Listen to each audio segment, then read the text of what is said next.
Bună seara! Ce faci, Kylie? Hei! Am venit să te pregătesc de încă o zi. Am venit să te aglomerez puțin cu niște întrebări. Ai 10 minute? Nu mai mult. Sigur. Excelent, bun. Vreau să vorbim un pic despre experiența ta de a lucra cu Vanilla Studio și ce anume te-a determinat să te alături echipei noastre.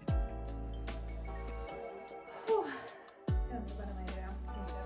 Am început cu cel mai greu acum. Da, am mai lucrat la alt studio înainte și am încercat să fiu model independent, singur de acasă, doar că nu a prea mers și am zis să dau o șansă. Am fost la interviu, mi-a plăcut foarte mult și atmosfera și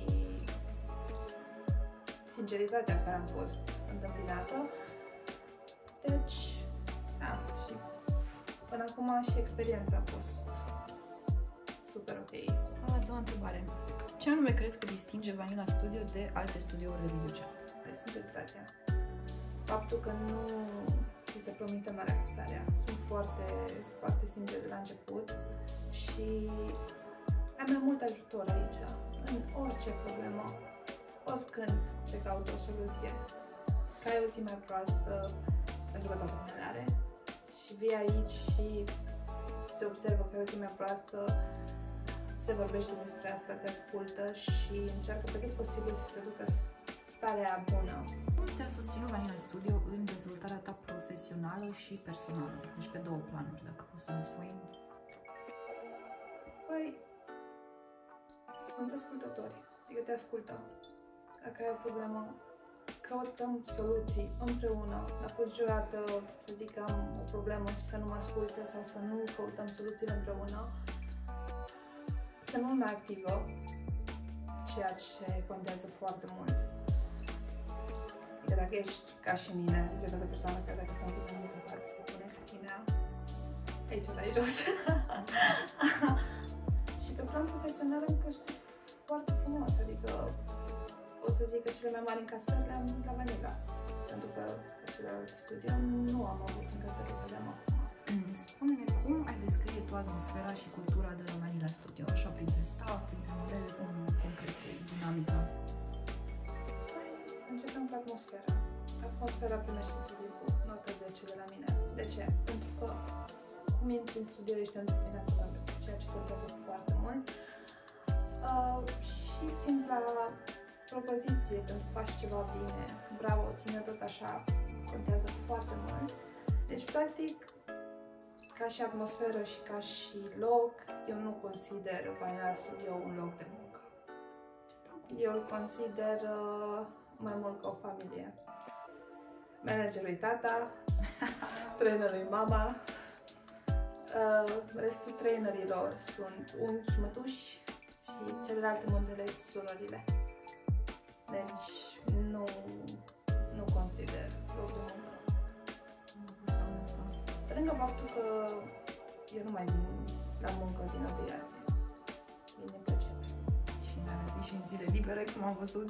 Exact. Îți faci targetul și totuși a doua zi ești aici. Exact. Chiar e foarte de apreciat. De ce să te mulțumești puțin ca persoană? Mai avem o întrebare. Ce provocări ai întâmpinat în timpul lucrului aici și cum te-a ajutat Vanilla Studio să le depășești?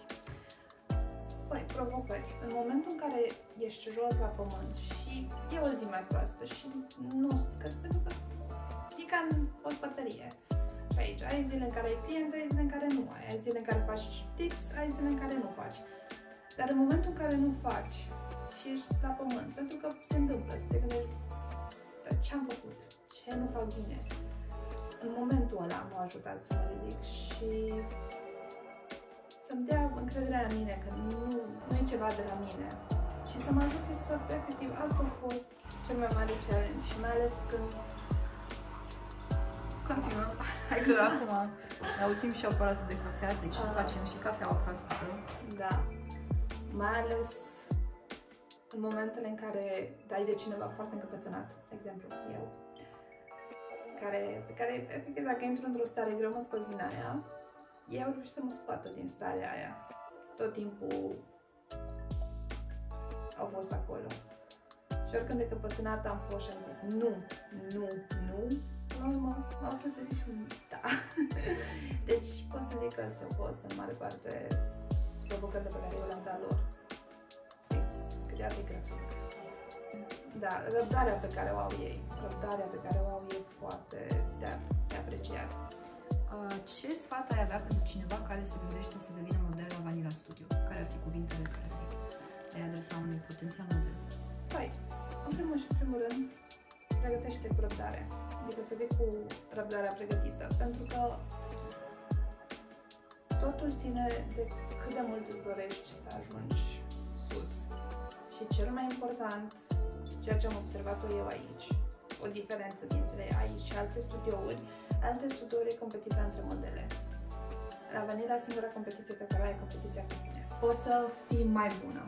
Mâine poți să fiu mai bună, poi mâine poți să fiu și mai bună, adică asta e foarte important, răbdare, să lași oamenii care sunt aici să te ajute, să te modeleze cumva, dar totuși dacă tu ai o idee care poate e mai bună decât a staffului de aici, poți tot timpul să vorbești foarte liber, indiferent că e bună sau că e proastă, te ascultă, dar cel mai important, răbdarea. Mulțumim foarte, foarte mult! Mare drag! Să ai o seară minunată, spor! Mulțumesc!